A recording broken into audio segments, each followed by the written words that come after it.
بسم الله الرحمن الرحيم والصلاة والسلام على رسول الله صلى الله alayhi wa sallam. Au nom d'Allah, le tout miséricordieux, le très miséricordieux. Louange à celui qui ouvre les cœurs par la bienveillance davantage que par la crainte et qui transforme les êtres par la sagesse davantage que par la domination et qui a fait de la douceur l'une des plus hautes expressions de la véritable force.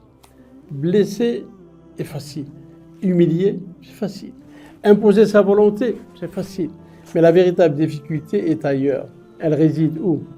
Elle réside dans la maîtrise de soi, dans la patience face à l'erreur, dans la retenue face à la colère, dans la bienveillance alors même que l'on détient le pouvoir. C'est précisément là que révèle la grandeur du bien-aimé Mohammed alayhi salatu wassalam. Il n'a pas conquis les cœurs par la dureté, il ne les a pas gagnés par l'intimidation, il ne les a pas retenus par la peur, il les a élevés par la douceur. Et naam, sa parole rassurée, sa présence apaisée, son comportement réconcilié, sa miséricorde, et que dire de sa miséricorde? Elle a transformé la douceur, elle a transformé toute personne, et la douceur n'était pas chez lui un renoncement à la vérité, elle était la manière la plus noble de servir la vérité, car la brutalité peut soumettre un corps, mais seule la douceur conquiert une âme.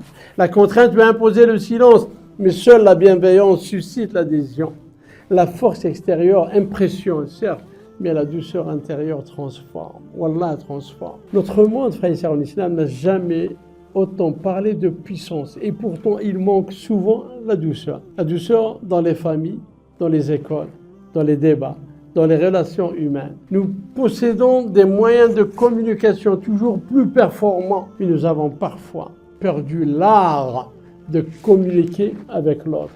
Le bien-aimé Mohammed alayhi salatu wassalam nous enseigne qu'une parole juste n'a pas besoin d'être violente, qu'une conviction forte n'a pas besoin d'être agressive, qu'une autorité véritable n'a pas besoin d'humilier. La douceur n'est donc pas la faiblesse des fragiles, elle est la force tranquille des êtres accomplis. Elle est la victoire de la sagesse sur l'impulsion, la victoire de la lumière sur la colère, la victoire du cœur sur l'orgueil.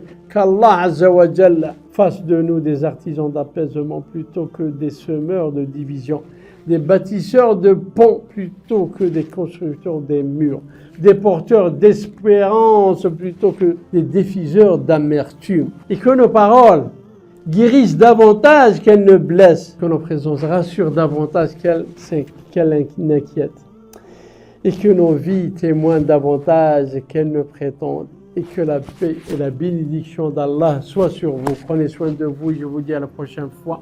Inch'Allah nous donne longue vie. Salam alaikum wa rahmatullahi ta'ala wa barakatuh.